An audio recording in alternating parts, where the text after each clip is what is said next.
So their pain point is like, how do I break the $1 million ceiling or euro, for whatever the case may be? So the reason I bring up these two is like, now I know this about my clients. So now I understand what their pain points are, but I don't know. I want to know who they are selling to. So here's how I use AI for that. So for AI, what I use for AI, we have a process where we reach into about 40 different resources that are generated by machine learning and also by AI and automation and scraping. So we have one master, imagine like an octopus going out to 40 different directions. And we prompt it. It's our in-house AI streamliner that basically says, okay, I want to find for this size companies, let's go with the first one saying they've been around for 2 years. They have maybe 5 to 6 employees, and I want to scrape their website, their LinkedIn profile, any news sources. I have all that. Then I take and I create a prompt for that to connect into OpenAI, which is ChatGPT, and I say the prompt is so carefully structured to tell me, give me 3 ICPs for this client, ideal client profiles. Mm-hmm. So then it comes back and it says A, B, or C. So now what I'm doing is I'm building the email, right? So the email framework is basically, I know that if you've been around for less than 2 years, you have 6 people on your team, you're under 300,000, that you're having a challenge right now with lead gen. This week at the AI Optimist, AI and B2B common sense, part of an exploration of business, an interview with Jonathan Khorsandi of Diwy, who uses AI in a lead generation process for clients doing like South Korean startups doing augmented reality. Let's take a listen. AI and B2B. What important truth about AI and B2B marketing do very few people agree with you on? So there's this popular meme. I had a feeling you were going to ask me this, so I had some time to think about it. There's this popular meme that's been going on for the last 3 months that's designed to scare people into take action. And the meme is, well, AI will not replace your job, but someone who knows how to use AI will replace your job. And then just this morning, a new study came out by Morgan Stanley that 44% of jobs will be replaced by AI in the next 3 years. So that's why I disagree. In terms of AI and B2B marketing and B2B sales, the fundamentals will not be replaced. And that is, especially when it comes to selling, I think it comes to empathy, understanding empathy when you're talking to someone, reading body language. At some point, AI can do that too, but it's a matter of building intimacy. Now, there's different thoughts on that, ranging from someone like Yuval Harari saying, well, all AI has to do is be able to build intimacy. It doesn't have to be conscient or sentient. It just has to be able to build intimacy. So going back from a less philosophical perspective into what B2B marketing, I think common sense cannot be replaced. Like a lot of the work we do is the reason why people like working with us, because we use common sense to approach a problem, and then we use AI to figure out how to scale it and augment it. Well, that's a great point, though. I always like to say common sense had by few. What's sort of like is sort of like a foundational common sense about B2B marketing that's really important, even with or without AI? What sort of common sense, like a couple things can you point out that you either hear from people or can see? I won't say that they don't have it, but sometimes like someone starting up, they might, what sort of common sense could they learn? That's interesting, based on who you talked to, right? So just this morning, I was doing a presentation to an incubator out of South Korea to their South Korean startups in ranging in technology from like AR to AR's augmented reality or artificial intelligence. And so common sense in their world is product language, product development, technology, engineering, right? When it comes to marketing, I think common sense is understanding a key problem. One of the things I was trying to tell them, like selling and marketing is solving. Like if you're good at solving a problem, if you're good at solving challenges, that means you're good at selling. You just have to know how to listen better and know when to shut up, so you can actually hear from people. So when it comes to marketing and sales, I would say common sense is listen very carefully. It's more important to ask the right questions than to impress people with how brilliant things you're going to do for your client or whatever. Right? So I always say it's better to address a problem than to impress how brilliant you are. You're not here to impress anyone. So when it comes to marketing, I think common sense is just take your time, slow down. What is the problem you're trying to solve? I read in business school, and I'll never forget this. I went to Cal State Northridge in California, and my business teacher taught me. He said it was strategy. He's like a problem well defined is a problem 70 to 80% solved, and I think that's true. Like in the marketing, if you know what you're solving for, then you're 80% there. It brings up a great point that, and this actually sort of ties into AI from a B2B lead gen story that I learned when I went to Jasper's conference. Jasper AI is a marketing Yeah, AI software for folks who don't know. Um, so there was this window tinting company, the ones that sort of make darkened windows so people can't look in. yeah, Usually used for celebrities, though quite honestly, in the US, their reputation is also for drug dealers. yeah, yeah. Not One that of the that's true, gangsters. but that's a stereotype, right? So this company had their ideal customer profile had been in business for years, and they were really struggling because they went to the same people, affluent people who wanted privacy, whatever their reasons were. Their Yeah, ICP was yeah, not clear. So they went and they asked, and this is one of the best uses I find to your point of asking great questions. So they asked AI, Jasper, what, uh, acting like a business consultant for my window tinting company, give me some ideas of the top customers and the top challenges and problems that they face with window tinting because they thought they had known it all and they were going to hire consultants. Long story short, one of the answers that came up was parents protecting their children from UV sun rays. This is something they had never even been in business a while, but to your point, sometimes people get so set that yeah, common sense got them in a box.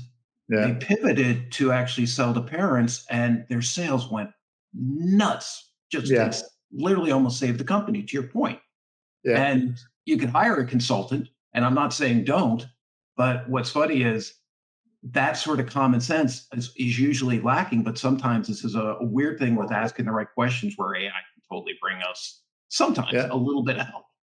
Yeah, yeah. I think also when you are thinking about AI, most people think ChatGPT, Jasper, like generative text, AI, and or generative predictive text.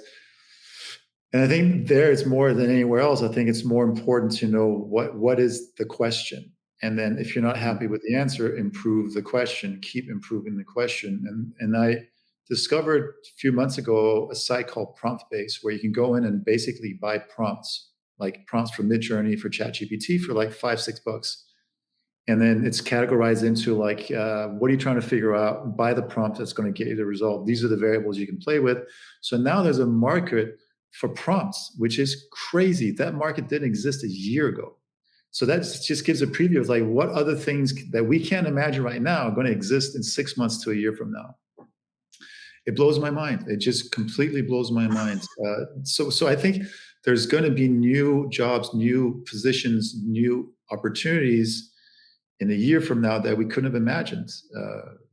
It's crazy. And you and I have been in these circles around internet and around starting with the blogging and podcasting and all that for the last 20 plus years, maybe 25 years.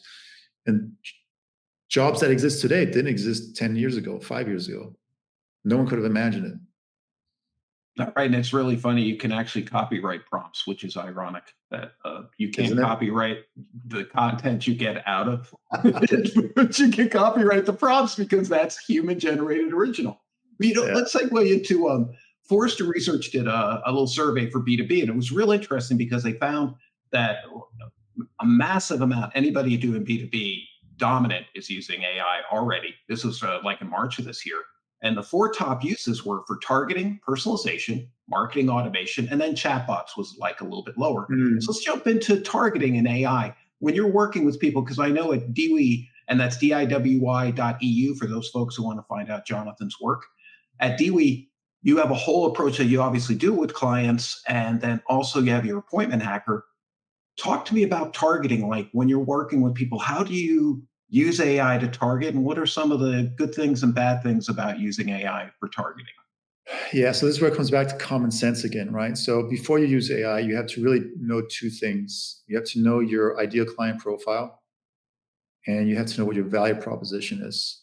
And to your ideal client profile, you don't need a fancy, 17-page PowerPoint on your ideal client profile. You don't know their deepest psychological demons and secrets.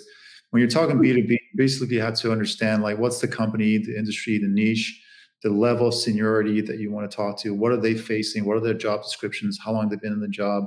What are the challenges they're facing? What are they studying? What decisions do they have to make? That's the ICP research you want to do. What's the size of the company? How many employees? And so on and so forth. And then once you have that, you have a good starting point, right? And you understand your ideal client profile. So that means you have to understand, well, if that's my ideal client profile, why is that my ideal client profile? I must have a solution to the problem I think they're facing. Step number one. Step number two, your value proposition is very simple. Like I simplified it down to like a fifth grade level. You want to 10x the stuff they want, and you want to reduce the stuff that they don't want by at least 50%. Overly simplified, right? That's a good value proposition, like 10x or more the good stuff that they want, and reduce by 50% or more the stuff that they don't want. So you have those two, you have a good ICP, and then you have a good value proposition. Now you have the foundation for a great offer. Now, what's going to make the offer even great or better is conversations with people. This is where AI comes in. So once you have understanding of like what's my ICP and what's the value proposition, now it comes to targeting. You go, okay, for example, we have two different targets at Diwy, right? Diwy, like you said, is spelled Diwy, which stands for Do It With You. And we have two core audiences, two ICP. One is the startup that's below 300,000. They've been around for 2 years, maybe 3. They have a team of about 6 people. And all their sales have been generated predominantly through their network, through hustle, through charm, through grit, whatever it takes. They got there to the first couple 100,000 sales. They built a tech platform. They've self-funded it, raised a little bit of money from the government agencies and whatever.